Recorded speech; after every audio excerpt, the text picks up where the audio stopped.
200 गज के प्लाटों पर बनी हुई इमारत का सिलसिला दूर तक फैला हुआ था और ये इमारतें कोठियां कहलाती थीं। दरअसल सड़कों पर सदा लगाने वाले भिखारियों ने इन्हें कोठियां होने का शर्फ बख्शा था। कोठियों वालों, खुदा भला करेगा। कोठी वालों, अल्लाह तुम्हारे रिस्क में बरकत देगा। सवाल पूरा कर दो मस्कीन का। कोठी आबाद रहे दाता तेरी। और इन मकानात में रहने वाले सचमुच इन्हें कोठियां समझने लगे थे। कोई किसी को घास नहीं डालता था। पड़ोसी के नाम से आगाही नहीं थी किसी को। एक दूसरे को अजनबियों की तरह देखते हुए गुजर जाते थे। कोई किसी को सलाम नहीं करता था कि कहीं वो उसे अपने से कमतर ना समझने लगे। अगर कभी किसी तकरीब में इन कोठियों की खवातीन आपस में मिल बैठती तो कुछ इस किस्म की बातें होती। हमारे साहब सिर्फ मुलाजिम ही नहीं है म्युनिसिपल कॉरपोरेशन के, एक्सपोर्ट इम्पोर्ट का बिजनेस भी है हमारा। ए बहन, तनख्वाह में क्या होता है आजकल? अगर 10,000 रुपए माहवार कोयले की दलाली में ना कमाए तो काम ना चले। सभी नहले पर दहला लगाने की कोशिश करती और बाहर इनके साहब लोग बैठे इस किस्म की बातें करते रहते जैसे मौजूदा वजारतें इन्हीं के दम से कायम हों। ऊंची आवाजों में वज़रा के नाम इस तरह लिए जाते जैसे अभी अभी इन्हीं के पास से उठकर आए हों। मैंने तो साफ कह दिया वजीर सेहत से कि अगर मेरे भतीजे को मेडिकल कॉलेज में दाखिला ना मिला तो अगले इलेक्शन में समझ बूझ लिया जाएगा। भला बताइए, शूटिंग परमिट की फीस 25 रुपए से बढ़ाकर 100 रुपए कर दी है। खरी खरी सुनाई तो चीफ मिनिस्टर बोले, भाई खफा क्यों होते हो? मेरी जमीनों पर शिकार खेल लिया करो। इधर भी नहले पर दहला ही लगता और जिन्हें बोलना नहीं आता था टुकर टुकर एक दूसरे की शक्ल तकते और उनका एहसास कमतरी शदीद से शदीद तर होता रहता। फिर अगर इनमें से भी कोई जी कड़ा कर लेता तो पदरम सुल्तान बूथ की महफिल गर्म हो जाती। किसी का दादा कोई ऐसा दालान तामीर कराता है जिसका एक सिरा कुतबे शुमाली में होता है और दूसरा कुतबे जनूबी में, और किसी के नाना जान इतने लंबे भांस के मालिक होते हैं कि जब चाहे उसे बादलों में चलाकर पानी बरसा लिया करते। किसी के चचा पैदल ही शेर के शिकार पर रवाना हो जाते और कोई कहता, मेरे मामू को नहीं पहचानते शायद हजूर, वो सबर अफ्तार शाही इस्तबल के आबरू। तो ये थी 200 गज वाली खोटियों वाले और ये थे उनके मकीन। निचले मुतवस्सित तबके के किराएदारों की तो जान जाती थी इन कोठियों पर। आधा पेट खाकर गुजारा कर लेना मंजूर, लेकिन 500 रुपए माहवार किराए की इन कोठियों ही में रहना चाहते थे। बास कोठियां 2 हिस्सों में मुनकसिम होती और हर हिस्से का किराया 300 से कम ना होता। इस तरह उनकी 5 की बजाय 600 बनते और एक ही कोठी में 2 किराएदार आबाद हो जाते। बस किसी तरह साउथ नाजिमाबाद के बाशिंदे कहलाने लगते थे, जिसका मतलब ये था कि अपनी दानस्त में जी हैसियत करार पा गए। रुखसाना के साथ भी यही हुआ था। तालीम खत्म करते ही उसे एक तिजारती फर्म में मुलाजमत मिल गई थी, लिहाजा अब वो 80 गज के प्लाटों वाली बस्ती में नहीं रहना चाहती थी। हालांकि ये उसका जाती मकान था। दरअसल उसे दफ्तर वालों को ये बताते हुए शर्म आती थी कि वो कहाँ रहती है। उसे यकीन था कि जब वो फखरिया अंदाज में इन्हें ये बताएगी कि साउथ नाजिमाबाद की किसी खोटी में रहती है तो कोई भी आधी या पूरी का सवाल नहीं उठाएगा। वैसे ये और बात है कि उसकी बेवा माँ ने उस आधी खोटी में 80 गज पर बने हुए मकान से ज्यादा घुटन महसूस की हो। इस आधी खोटी में सिर्फ 2 कमरे थे और अंदरूनी सहन 2 हिस्सों में तकसीम होकर बराए नाम रह गया था। खोटी का दूसरा आधा हिस्सा पहले ही से आबाद था। पता नहीं कौन थे और किस किस्म के लोग थे। सहन को तकसीम करने वाली दीवार 6.5 फुट से ज्यादा ऊंची नहीं थी और इसी दीवार को देखकर बड़ी बी का दिल धक से रह गया था।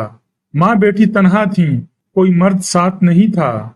बाप के इंतकाल के बाद रुखसाना ने कुछ ट्यूशन किए थे जिनसे तालीम के अखराजात पूरे होते थे और माँ सिलाई करके दूसरी जरूरियात पूरी करती थी।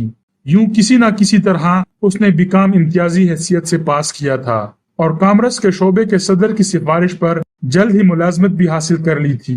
बड़ी फर्म थी और एक गैर मुल्की कंपनी के इश्तिराक से कायम की गई थी, लिहाजा तरक्की के इम्कानात बहुत वायजा थे।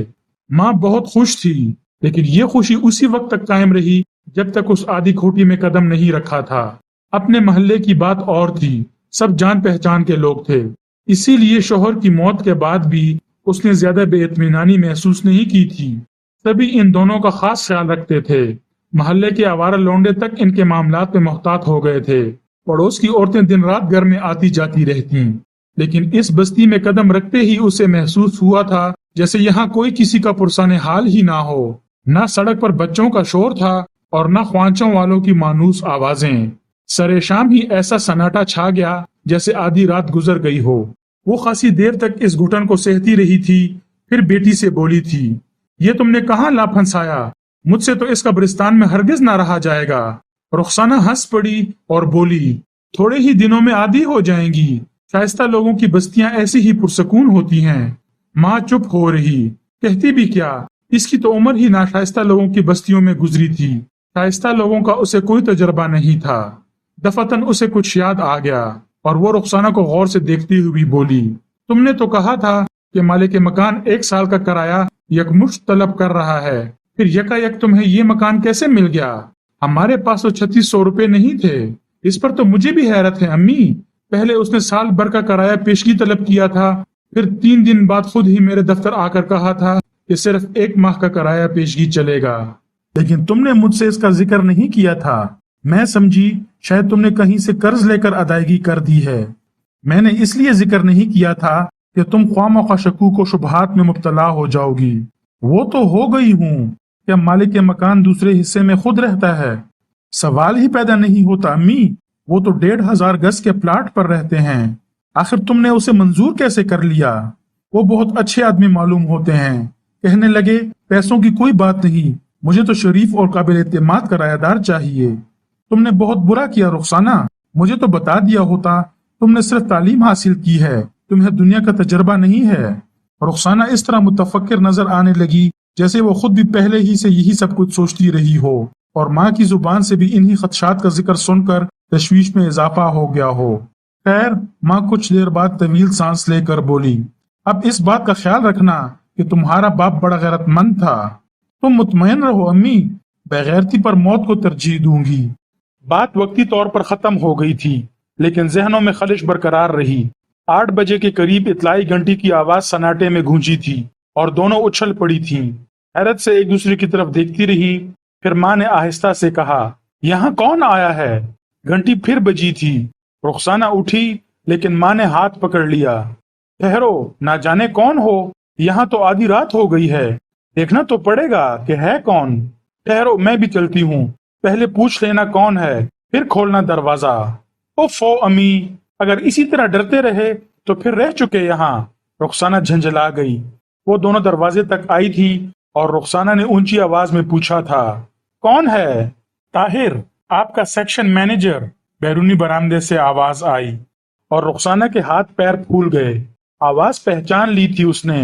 बुखलाकर माँ की तरफ देखते हुए दरवाजा खोल दिया। तशरीफ लाइए, तशरीफ लाइए, बदहवासी में बोली। ताहिर तन्हा नहीं था, उसके साथ एक सफेद फाम गैर मुल्की औरत भी थी, जिसकी उम्र ज्यादा से ज्यादा 25 साल रही होगी। नाजुक नाजुक से खद्दोखाल थे और आंखें गहरी नीली और सोच में डूबी हुई सी थी। अम्मी, ये मेरे सेक्शन मैनेजर ताहिर साहब हैं। वो जल्दी से बोली, लेकिन उसकी नजरें ताहिर की साथी ही पर जमी रही। आदाब, ताहिर ने बड़े अदब से सलाम करते हुए कहा। ना वक्त तकलीफ दही की माफी चाहता हूँ, दरअसल एक मामले में माजरत भी करनी थी और एक दरख्वास्त भी। कोई बात नहीं, आइए। वो इन्हें उस कमरे में ले आई जिसे नशिस्त का कमरा बनाया था। वो दोनों बैठ गए और माँ बेटी हमतन सवाल बनी रही। सबसे पहले मैं आपसे माफी मांगूंगा मिस रुखसाना, ताहिर बोला। जी, मैं नहीं समझी। आपकी लाइल्मी में 3600 रुपए मैंने मालिक के मकान को अदा कर दिए थे और उसे ताकीद कर दी थी कि आपको ना बताए। आपने ऐसा क्यों किया? रुखसाना बेसख्ता बोली। अभी बताता हूँ, पहले आप लोग मेरी कहानी शुरू से सुन लें। माँ की आंखों में नागवारी का तासुर साफ दिखा जा सकता था। ताहिर ने भी इसे महसूस किया था, इसलिए माँ ही की तरफ देख कर बोला, मुझे गलत ना समझिए, आप मेरी माँ हैं और मिस रुखसाना को बहन समझता हूँ। शुक्रिया, लेकिन मैंने कब आपको गलत समझा? माँ खिल उठी और रुखसाना के चेहरे पर भी मुसरत की लहरें दौड़ गईं। क्योंकि ये सब कुछ आप लोगों की लाइल्मी में हुआ है, इसलिए शकूक व शुबात पैदा होना भी फितरी अमर है। बहरहाल ये खातून मेरी बीवी हैं, नस्लन फ्रांसीसी हैं। रबेका खानदानी नाम है, इस्लामी नाम रुकैया है। माशाअल्लाह, माँ ने मोहब्बत आमेज नजरों से गैर मुल्की औरत को देखते हुए कहा। पिछले साल जब मैं यूरोप में था, इनसे शादी की थी। पहले ये मुसलमान हुई थी, फिर निकाह हुआ था, लेकिन मेरे खानदान वालों को इसका इल्म नहीं। मैं इन्हें फ्रांस ही में छोड़ आया था। अब ये आई हैं, खानदान वालों को इसका अब भी इल्म नहीं, जिसकी वजह यह है कि ना मैं वालिदैन को दुख पहुंचाना चाहता हूँ और ना रुकैया को छोड़ना चाहता हूँ। वाकई बड़ी मुश्किल में हैं आप, माँ ने पुरतशवीश लहजे में कहा। बहरहाल ये शादी इस बिना पर हुई थी कि ये पहले ही इस्लाम से मुतासिर थी। इनके ख्यालात ने मुझे मुतासिर किया। बड़े सवाब का काम किया है आपने, माँ सर हिलाकर बोली। और अब मेरी ख्वाहिश है कि इन्हें बाकायदा तौर पर नमाज सिखाई जाए और मुसलमान औरतों की तरह जिंदगी बसर करने की तरबियत दी जाए। राजदारी भी चाहता हूँ। मिस रुखसाना की शाइस्तगी और रख रखाव देखकर अंदाजा हुआ था कि बहुत अच्छे हाथों में परवान चढ़ी हैं, लिहाजा मुझे ये सब कुछ करना पड़ा। मेरी ख्वाहिश है कि आप रुकैया की तरबियत करें। माँ की आंखें चमकने लगी थीं। इसने फखरिया अंदाज में रुखसाना की तरफ देखा और फिर ताहिर से बोली, मगर बेटे, मुझे अंग्रेजी नहीं आती, मैं कैसी तरबियत दे सकूंगी? रुखसाना आपकी मदद करेंगी। और फिर रुकैया में एक सलाहियत ऐसी है कि आपको ज्यादा दुश्वारी नहीं होगी।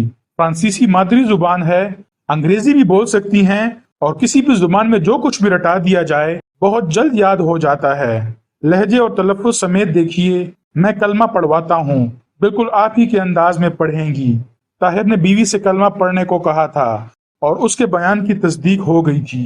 कमाल है, रुखसाना बोली। कतई ये नहीं मालूम होता कि किसी यूरोपियन ने अरबी के अल्फाज दोहराए हैं। बहुत जल्द याद कर लेती हैं। मुझे यकीन है कि एक हफ्ते के अंदर अंदर पूरी नमाजें सीख लेंगी। मगर बेटे, यहाँ इस छोटे से घर में ये कैसे रहेंगी? ये तो झोंपड़ी में भी रह सकती हैं। और फिर इन्हें हमारा रहन सहन भी तो सीखना है। मेरे खानदान में अंग्रेजों की अधूरी नकाली होती है, लिहाजा तरबियत के लिए मुतवसत दर्जे ही के किसी घराने का इंतखाब करना था मुझे। अगर ये बात है मियाँ, तो हम हर तरह से हाजिर हैं। खिदमत में कोई कोताही ना होगी। खिदमत आप करेंगी? ताहिर ने हैरत से कहा। अरे आपको तो इन्हें यह सिखाना है कि बड़ों की खिदमत मुसलमान किस तरह करते हैं। इन्हें रुखसाना से बड़ा दर्जा हरगिज ना दीजिएगा। मैं इन्हें एक मुसलमान औरत बनाने की पूरी कोशिश करूंगी। हमारे लिए बायस मुसरत होगा जनाब, रुखसाना बोली। जनाब नहीं, ताहिर हाथ उठाकर बोला। आज से सिर्फ भाईजान। माँ बेटी के चेहरे खिल पड़े थे। फिर यह तय पाया था कि रबेका या रुकैया इन्हीं के साथ रहेगी और ताहिर कभी कभी वहां आता जाता रहेगा। सिर्फ पुलिस ही हरकत में नहीं आई थी, बल्कि सर सुल्तान के महकमे के लिए भी खासा दर्द सर मुहैया हो गया था। एक गैर मुल्की सफीर की बेटी हल्दा कार्लोस अचानक गायब हो गई थी। 3 दिन से उसका कहीं पता ना था। बात पुलिस ही तक महदूद रहती अगर सर सुल्तान का महकमा पहले ही से हल्दा कार्लोस की तरफ मुतवज्जा ना होता। बाज गैर मामूली मसरूफियात की बिना पर X2 कुछ अरसे पहले से उसकी निगरानी कराता रहा था कि अचानक एक दिन सफीर की तरफ से इसकी गुमशुदगी की रिपोर्ट दर्ज करा दी गई। कबल इसके कि सर सुल्तान का महकमा हल्दा कार्लोस के खिलाफ कोई बाज़ाब्ता कार्रवाई करता, ये उफ्ताद पड़ गई। उसके खिलाफ कोई वाज़ेह सबूत अब भी नहीं है तुम्हारे पास, सर सुल्तान इमरान से कह रहे थे। इसके बावजूद भी वो इस तरह गायब हो गई कि खुद सफीर ने हम पर उसकी बाजियाबी की जिम्मेदारी आयद कर दी है। ऐसी चालाकी की कोई दूसरी मिसाल आपके पास हो तो मुतला फरमाइए। मैं कब कह रहा हूं कि तुम इस सिलसिले में गलती पर थे? तो फिर आप क्या कहना चाहते हैं? उसके खिलाफ कोई वाज़ेह सबूत फराहम करने में तुमने देर लगा दी। वो होशियार हो गई और हम बाज़ाब्ता तौर पर उसे तलाश कर रहे हैं। बस तो अब इस बात को भूल जाना चाहिए कि हम पहले ही से उसकी निगरानी कराते रहे थे। इस तरह गमों का बोझ किसी कदर हल्का हो जाएगा। फिर बकवास शुरू कर दी तुमने। फिलहाल बकवास के अलावा और कोई चारा नहीं। अगर वो ना मिली तो हम मजीद दुश्वारियों में पड़ेंगे। मजीद दुश्वारियों में पड़ चुके हैं जनाब। क्या आपने सफीर की रिपोर्ट की नकल बगौर नहीं पढ़ी? उसने हवाला दिया है कि उसकी बेटी ने एक दिन पहले उसे बताया था कि कुछ नामालूम अफराद इसका ताकुब करते हैं। ओह, मैंने उस हिस्से को गौर से नहीं देखा था। जी हाँ, अब ये बेचारा अपनी मस्कीन सूरत की वजह से जरूर मारा जाएगा। देख लीजिएगा कि वो कल उन नामालूम अफराद में से एक अदद का हुलिया याद करके पुलिस को जरूर मुत्तला कर देगा। यानी तुम्हारा हुलिया? जनाबे आला, इमरान ने मगमूम अंदाज में सर को जुम्बिश दी। चंद लम्हे खामोश रहकर बोला, परवरदिगार ने शक्ल ही ऐसी बनाई है। ओह, इसकी क्या फिक्र है? आपको ना होगी, लेकिन कैप्टन फयाज मेरा जीना हराम कर देगा, क्योंकि इसके सर पर मेरे वालिद साहब का साया है। सर सुल्तान बुरा सा मुंह बनाकर दूसरी तरफ देखने लगे। अब इजाजत दीजिए, इमरान उठता हुआ बोला। ठहरो, सर सुल्तान ने हाथ उठाकर कहा। इमरान फिर बैठ गया। अब क्या करोगे? जो आप फरमाएं। تم نے اس آدمی کو کیوں نظر انداز کر دیا ہے جس کے ساتھ ہلدا کو دیکھ کر تم اس کے خلاف شکوک و شبہات میں مبتلا ہوئے تھے؟ اسے تو نظر انداز کرنا ہی پڑے گا۔ کیوں؟ سر سلطان اسے گھورتے ہوئے بولے، بہت بڑے باپ کا بیٹا ہے، اسی لیے میں سوچ رہا ہوں کہ کہیں وہ اسی کے مشورے ہی پر تو روپوش نہیں ہوئی۔ اگر یہ نظریہ قائم کر لیا جائے تو اس بات کا مطلب یہ ہوگا کہ وہ بڑے باپ کا بیٹا اس کے ہاتھوں بیوقوف نہیں بن رہا بلکہ دیدہ دانستہ ملوث ہوا ہے۔ کوئی پہلو محض اس لیے کیوں نظر انداز کر دیا جائے کہ وہ ایک بڑے باپ کا بیٹا ہے؟ کیا تمہیں اس پولیس افسر کا بیٹا یاد نہیں جو راہزنی کرتا ہوا پکڑا گیا تھا؟ تو آپ یہ چاہتے ہیں کہ رحمان صاحب کا بیٹا ہیرا پھیری میں مارا جائے؟ فضول باتیں نہ کرو۔ اچھی بات ہے جناب، میں دیکھوں گا۔ وہاں سے روانگی سے پہلے اس نے فون پر بلیک زیرو کے نمبر ڈائل کیے۔ دوسری طرف سے جواب ملنے پر بولا، ایچ کے رپورٹ مل گئی ہے جناب۔ بلیک زیرو کی آواز آئی۔ آخری بار وہ پرنس کی رقاصہ میمی فاولر کے ساتھ دیکھی گئی اور حقیقتاً وہ وہیں سے غائب بھی ہوئی تھی۔ اسے میمی کے ساتھ پرنس میں داخل ہوتے ہوئے دیکھا گیا تھا، لیکن پھر وہ پرنس سے واپس نہیں آئی اور میمی بدستور وہیں موجود ہے۔ جی ہاں، وہ وہاں 6 ماہ کے کنٹریکٹ پر ہے، پرنس ہی کے کمرہ نمبر 12 میں مقیم بھی ہے۔ ٹھیک ہے کہہ کر عمران نے سلسلہ منقطع کر دیا، پھر طویل سانس لے کر سر سلطان کی طرف مڑا۔ پھر وہی بڑے باپ کا بیٹا؟ کیا مطلب؟ پرنس ہوٹل اسی کا تو ہے۔ اچھا تو پھر آخری بار وہ وہاں کی رقاصہ میمی فاولر کے ساتھ دیکھی گئی تھی، اس کے ساتھ پرنس ہوٹل میں داخل ہوئی تھی اور وہیں سے غائب بھی ہو گئی۔ نگرانی کرانے والوں نے اسے ہوٹل سے برآمد ہوتے نہیں دیکھا، تو پھر وہ اب بھی وہیں ہوگی؟ خدا ہی جانے۔ اچھا پھر اب اجازت دیجیے۔ 1 منٹ، سر سلطان ہاتھ اٹھا کر بولے، فی الحال سردار سے براہ راست گفتگو مت کرنا۔ میں نے پہلے ہی عرض کیا تھا کہ بڑے باپ کا بیٹا ہے، یہ بات نہیں ہے۔ پھر کیا بات ہے جناب اعلیٰ؟ عمران نے بڑی معصومیت سے پوچھا۔ ابھی کچھ ہی دن ہوئے ایک ڈنر پارٹی میں تمہارے باپ سے اس کی جھڑپ ہو چکی ہے۔ میں اپنے باپ کا بیٹا بن کر اس سے گفتگو نہیں کروں گا۔ میں نے آگاہ کر دیا، تم جانو میں جو کچھ بھی کرتا ہوں اپنی ذمہ داری پر کرتا ہوں، عمران نے کہا تھا اور اٹھ کر باہر نکل آیا تھا۔ تھوڑی ہی دور چلا ہوگا کہ پھر کسی خیال کے تحت ایک جگہ گاڑی روکی، انجن بند کیا اور اس طرح پشت گاہ سے ٹک گیا جیسے کچھ دیر وہیں ٹھہرے گا۔ ڈیش بورڈ کے خانے سے اخبار نکالا اور دیکھنے لگا، لیکن حقیقتاً اپنے بائیں جانب نگران تھا۔ دور سے دیکھنے والوں کو ایسا ہی لگتا تھا جیسے اخبار میں منہمک ہو۔ تھوڑی دیر بعد اس نے اخبار ایک طرف ڈال کر دوبارہ انجن سٹارٹ کیا اور گاڑی حرکت میں آ گئی۔ اس کے چہرے پر ایسی طمانینت کا اظہار ہو رہا تھا جیسے حصول مقصد میں کامیابی ہوئی ہو۔ اب اس کی گاڑی نیلے رنگ کی ایک چھوٹے سے فیاٹ کے پیچھے تھی۔ کچھ دور چلنے کے بعد وہ فیاٹ ایک ڈرگ اسٹور کے سامنے رکی اور ڈرائیونگ سیٹ سے ایک لڑکی اتر کر ڈرگ اسٹور میں چلی گئی۔ عمران نے اپنی گاڑی کسی قدر آگے بڑھا کر اس طرح روکی کہ ڈرگ اسٹور کے اندر بھی لڑکی پر نظر رکھ سکتا۔ لڑکی فون پر نمبر ڈائل کر رہی تھی۔ اس نے 1 منٹ تک کسی سے بات کی تھی اور ریسیور رکھ کر اپنی گاڑی کی طرف پلٹ ہی رہی تھی کہ عمران سے نظریں چار ہو گئیں۔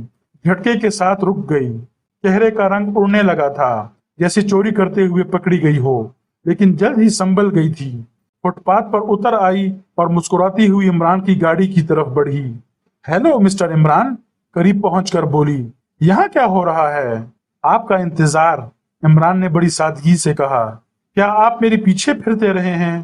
نہیں تو، ادھر سے گزر رہا تھا، آپ کو گاڑی سے اتر کر اندر جاتے دیکھا، رک گیا۔ لیکن کیوں؟ بس یوں ہی۔ اب کہیں چل کر بیٹھیں گے، آگے کیفے میزان ہے۔ زبردستی، وہ اٹھلائی۔ سر سلطان کی سیکرٹری سے فلرٹ کرنا میری ہابی ہے مس نوشاد۔ آپ ابھی نہیں ہیں، آپ ہی فلرٹ کر لیتے ہیں۔ کوشش کرتا ہوں۔ فلرٹ کرنے والے خود ہی اس کو فلرٹ نہیں کہتے، میں کہہ دیتا ہوں، کیا فرق پڑتا ہے؟ اچھا تو کیفے میزان ہی صحیح، اتریے گاڑی سے، ٹہلتے ہوئے چلیں گے۔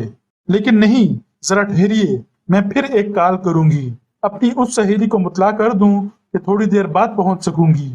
ضرور ضرور، عمران سر ہلا کر بولا۔ پھر وہ ڈرگ اسٹور میں داخل ہوئی اور فون پر کسی سے گفتگو کر کے دوبارہ پلٹ آئی۔ عمران گاڑی سے اترتا ہوا بولا، کیا میری وجہ سے کوئی اپائنٹمنٹ کینسل کرنا پڑا ہے؟ ظاہر ہے جسے اپنے پہنچنے کی اطلاع دی تھی اس سے کہنا پڑا کہ فی الحال نہیں آ رہی، تب تو مجھ سے زیادتی سرزد ہوئی ہے۔ نہیں کوئی بات نہیں، میں آپ کو فلرٹ کرنے کا موقع ضرور دوں گی۔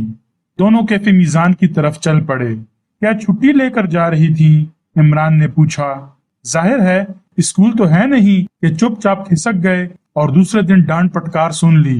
मैं भी क्लास से बहुत भागता था। वो कैफे में दाखिल हुए और एक खाली मेज के गिर्द बैठ गए। यहाँ मेंढक की टांगों का स्ट्यू बहुत उम्दा होता है, इमरान ने कहा।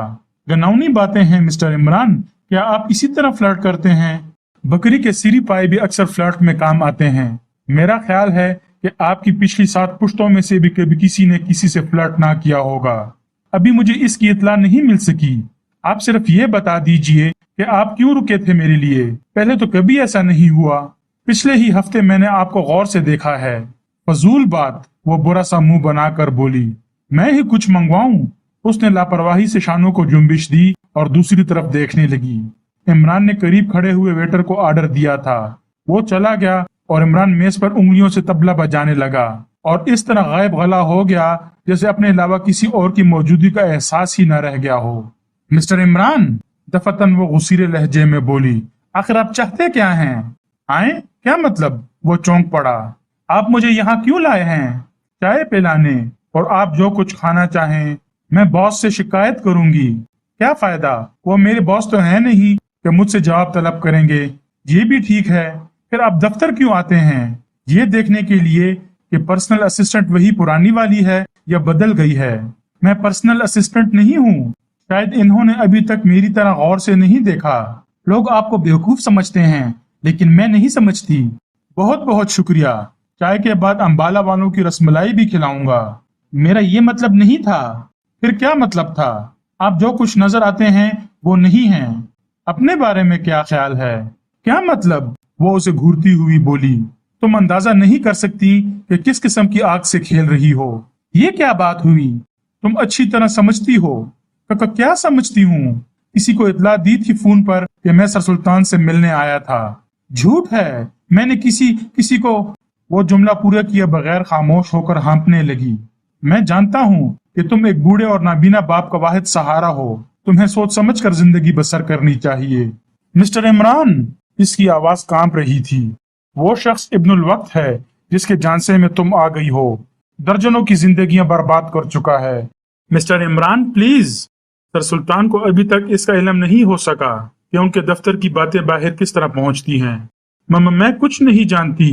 इमरान शरारत आमेज मुस्कुराहट के साथ उसकी आंखों में देखता रहा और वो बहुत ज्यादा नर्वस नजर आने लगी थी। जो काम तुमसे लिया जा रहा है उसके लिए तुम मौजू नहीं हो।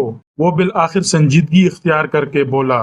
चंद लम्हे खामोश रहकर सवाल किया, क्या दूसरी बार तुमने उसे मुतला कर दिया है कि मेरे साथ मिजान जा रही हो? नौशाद ने गैर इरादी तौर पर सर को मुस्बित जुम्बिश दी और फिर इस गलती का एहसास होते ही निचला होंठ दांतों में दबा लिया। तो तुमने अपनी मौत के परवाने पर खुद ही दस्तखत कर दिए। क्या मतलब? वो खौफजदा आवाज में बोली। बड़े बाप का बेटा अपने खिलाफ कोई सबूत नहीं छोड़ता। इसलिए मैं कह रहा था कि जो जिम्मेदारी तुमने अपने सर ली है इसकी अहल नहीं हो। वो खामोश रही। इतने में वेटर तलब की हुई अशिया ले आया था, लेकिन वो गुमसुम बैठी रही। ऐसा भी ना करो कि निगरानी वाले होशियार हो जाएं। इमरान आहिस्ता से बोला, कुछ खाना शुरू कर दो। मम्मा मेरी समझ में नहीं आता। बेफिक्र रहो, तुम्हारी इस गलती की इस्लाह करने की कोशिश की जाएगी। उसने एक पेस्ट्री उठाई थी और इस तरह खाने लगी थी जैसे मार मार कर खिलाई जा रही हो। इमरान ने थोड़ी देर बाद कहा, मैं तुम्हें 2 माह की छुट्टी मैं तनख्वाह दिला सकता हूँ। अपने बाप को लेकर गांव चली जाओ। लेकिन हाँ हाँ कहो, क्या कहना चाहती हो? आप मेरे लिए ये सब कुछ क्यों करेंगे? क्योंकि तुम एक सीधी सादी लड़की हो। तुम्हारा जमीर अभी इतना मुर्दा नहीं हुआ है कि सीधी राह दिखाए जाने के बावजूद भी भटकती रहो। उसने सर झुका लिया। शायद जज्बात की कश्मकश में मुब्तला हो गई थी। चाय खत्म करके इमरान ने कहा, अब तुम बाहर निकलकर अपनी गाड़ी में बैठने की बजाय मेरी गाड़ी में बैठना। काका क्यों?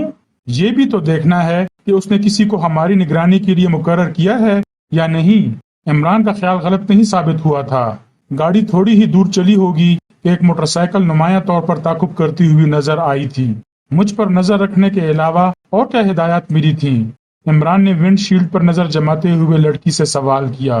मुझे सिर्फ आप और सर सुल्तान के माबैन होने वाली गुफ्तगू सुननी होती थी। कब से ये सिलसिला जारी है? गुज़िश्ता 12 दिनों से। तुम किस तरह हमारी गुफ्तगू सुनती थी? उसने मुझे एक छोटा सा इलेक्ट्रॉनिक बग और उसका रिसीवर दिया था। इलेक्ट्रॉनिक बग اب بھی سر سلطان کے میز کے نیچے پوشیدہ ہوگا۔ ریسیور میرے پاس موجود ہے۔ یہ چیزیں اس نے تمہیں براہ راست نہ دی ہوں گی۔ نہیں، براہ راست دی تھیں اور ان کا استعمال بھی بتایا تھا۔ یقین کرو وہ تمہیں ضرور مار ڈالے گا اگر تم نے میرے مشوروں پر عمل نہ کیا۔ وہ تھوک نگل کر بولی، گاؤں میں بالکل ہی غیر محفوظ رہوں گی۔ اسے میرے گاؤں کا علم ہے، تب تو وہاں جانا فضول ہے۔ خیر، کچھ اور سوچتے ہیں۔ کیا معاوضہ دے رہا ہے ان خدمات کا؟ کچھ بھی نہیں۔ بہت بولی ہو، شاید تم سے بھی شادی کر لینے کا وعدہ کیا ہو۔ اس نے بکھلا کر عمران کے چہرے کی طرف نظر اٹھائی تھی اور عمران بولا تھا، قابو میں نہ آنے والی لڑکیوں کو اسی طرح رام کرتا ہے۔ میں کیا کروں؟ اس نے کپکپاتی ہوئی آواز میں کہا، فی الحال جان بچانے کی کوشش کرو۔ یہاں بھی تمہارے لیے کسی محفوظ جگہ پر رہائش کا انتظام ہو سکتا ہے، لیکن تمہیں اس وقت تک نظر بندوں کی سی زندگی بسر کرنا پڑے گی جب تک میں کہوں۔ وہ خاموش رہی۔ عقب نما آئینے میں اب بھی وہ موٹر سائیکل دکھائی دے رہی تھی جس نے کیفے میزان کے قریب سے گاڑی کا تعاقب شروع کیا تھا۔ ہمارا تعاقب جاری ہے، اس نے آہستہ سے کہا، لیکن تم مڑ کر پیچھے نہ دیکھنا۔ ماما، میرا سر چکرا رہا ہے، غشی طاری ہو رہی ہے۔ خود کو سنبھالو اور بے فکر ہو جاؤ۔ وہ تمہارا بال بھی بیگا نہیں کر سکے گا۔ تعاقب کرنے والے کو اس کا موقع نہیں دیا جائے گا کہ وہ اسے اپنی رپورٹ دے سکے، اور تم اپنے نابینا باپ سمیت کسی محفوظ مقام پر پہنچا دی جاؤ گی۔ ربیکا یا رقیہ نے تو پرانے مسلمانوں کی بھی چھکے چھڑا کر رکھ دیے تھے۔ بات بات پر الجھتی تھی۔ اس وقت پردے کی بحث چھڑی ہوئی تھی۔ تم لوگ گمراہ ہو گئے ہو، وہ کہہ رہی تھی۔ میں تو اب ہرگز بے پردہ باہر نہیں نکلوں گی۔ طاہر کو مجبور کرو کہ میرے لیے برقع خرید لائے۔ اور تمہیں کیا ہو گیا ہے؟ تم بے پردہ کیوں ہو گئی ہو؟ میں ایک آفس میں کام کرتی ہوں اور وہاں پردے کا کوئی انتظام نہیں ہے، رخسانہ ہنس کر بولی۔ ماں کو یہ باتیں معلوم ہوئی تو جوش مسرت سے اس کا چہرہ دمکنے لگا۔ رخسانہ سے بولی، دیکھ، اسے کہتے ہیں نور ایمان، جسے بھی اوپر والا عطا کر دے۔ صدقے تیری شان کریمی کے ایک میم ایسی باتیں کر رہی ہے اور ہمارے دیدوں کا پانی مرتا جا رہا ہے۔ جب ربیکا تک اس کی بات پہنچی تو اس نے کہا، تمہارے پرانے لوگوں میں کسی قدر اسلام باقی ہے، لیکن نئے لوگ حالات سے مجبور ہیں۔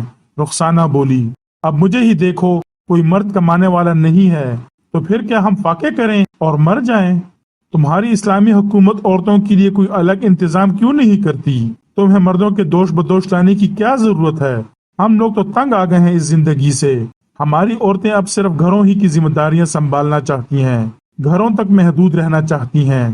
بس کرو، رخسانہ ہنس کر بولی، ہمیں بگاڑ کر اب خود گھروں میں بیٹھنا چاہتی ہو؟ پتہ نہیں خود ہم لوگ کیسے بگڑ گئے تھے۔ ایک صدی پہلے ہمارے نچلے طبقوں کی عورتیں بھی گھروں تک محدود تھیں۔ آہا، لیکن ٹھہرو، پھر وہ شیطانی دور بھی آیا تھا جسے صنعتی انقلاب کا دور کہا جاتا ہے۔ سرمایہ دار ابھرے تھے اور انہوں نے سارے وسائل کو اپنے قبضے میں لے لیا تھا۔ متوسط طبقہ مفلوک الحالی میں مبتلا ہو گیا تھا اور اس کی عورتیں گھروں سے باہر نکل آئی تھیں۔ ہم اس طرح بگڑے تھے اور ابھی یہی کچھ تمہارے ساتھ ہو رہا ہے۔ تم سب بھی سرمایہ داروں کی ترقیوں کے لیے کوشاں ہو۔ ارے، تم مذہب سے سیاست کی طرف آ گئی۔ رخسانہ پیشانی پر ہاتھ مار کر بولی، میں پاگل ہو جاؤں گی۔ جن لوگوں میں پناہ لینے آئی تھی وہ پہلے ہی سے ہمارے نقش قدم پر چل رہے ہیں۔ میں طاہر صاحب سے کہوں گی کہ وہ تمہارے لیے برقع خرید لائیں، اپنے لیے بھی خریدوں گی، لیکن دفتر تو بے پردہ ہی جانا پڑے گا، ورنہ سب لوگ مذاقہ اڑائیں گے۔ رات کو طاہر آیا تو رخسانہ نے اسے آج دن بھر کی رودات سناتے ہوئے کہا، وہ کہتی ہیں کہ میں برقعے کے بغیر باہر نہیں نکلوں گی۔ یہ تو بڑی اچھی بات ہے، طاہر نے خوش ہو کر کہا، ویسے میں خود بھی نہیں چاہتا کہ وہ ابھی باہر نکلے۔ کیوں؟ رخسانہ نے حیرت سے پوچھا۔ میرے کسی مردود عزیز نے فرانس سے اس کی تصویر میرے گھر والوں کو بھجوا دی ہے اور وہ اسے سارے شہر میں تلاش کرتے پھر رہے ہیں۔ کمال ہے، لیکن وہ اب کریں گے کیا؟ اگر اس تک ان کی رسائی ہو گئی تو ہماری زندگی تلخ کر کے رکھ دیں گے۔ آخر کب تک؟ میں سوچ رہا ہوں کہ اسے یہاں سے لے کر کہیں باہر ہی چلا جاؤں۔ یہی کرنا پڑے گا مجھے، ورنہ یہاں زندہ رہنا محال ہو جائے گا۔ کتنی بری بات ہے۔ ارے رقیہ بابی تو ہم سے بھی بہتر ہیں۔ تمہارے خیالات معلوم کر کے خوشی ہوئی۔ یقین کیجئے آپ خوش قسمت ہیں۔ اب تم ہی بتاؤ کہ ایسی فطرت سے میں کیسے متاثر نہ ہوتا۔ اچھی بات ہے، تو آپ ابھی ہرگز برقع نہ لائیے گا، اسی بہانے وہ گھر ہی تک محدود رہیں گی और आप किसी दुश्वारी में नहीं पड़ेंगे। मैं तुम लोगों का बेहद शुक्रगुजार हूँ। अरे रुकैया भाभी के लिए तो जान तक दी जा सकती है। पता नहीं तुम भाई बहन क्या बातें कर रहे हो। रबेका बोल पड़ी। रुखसाना तुम्हें दुनिया की अजीम तरीन औरत साबित करने की कोशिश कर रही हैं। 50 साल पहले यहाँ की हर औरत अजीम औरत रही होगी। वैसे मैं समझती हूँ पर्दे की बात हो रही होगी। ये मुझसे बाहर चलने को कहती हैं और मैं कहती हूँ कि बुरके के बगैर बाहर नहीं निकलूंगी। आ जाएगा, बुरका भी आ जाएगा। मुझे बाहर निकलने का शौक नहीं है। दिन भर माँ का हाथ बटाती हूँ। घर के कामों में इसी तरह हकीकी मुसरत से हमकनार होती हूँ। ताहिर कुछ ना बोला। रुखसाना ने हंस कर कहा, मुझे तो अब कुछ भी नहीं करना पड़ता। ऑफिस से आकर चैन से लेट जाती हूँ। फिर तुम क्यों चाहोगी कि ऐसी भाभी कहीं और चली जाए? ताहिर मुस्कुराकर बोला, यकीन कीजिए इनकी जुदाई के तस्वर ही से दिल खून हो जाता है। क्या मुझसे भी छीन लेने का इरादा है? बस अब तो साथ ही रहने को दिल चाहता है। हाँ, हम साथ ही रहेंगे। रुकैया रुखसाना के कांधे पर हाथ रख कर बोली।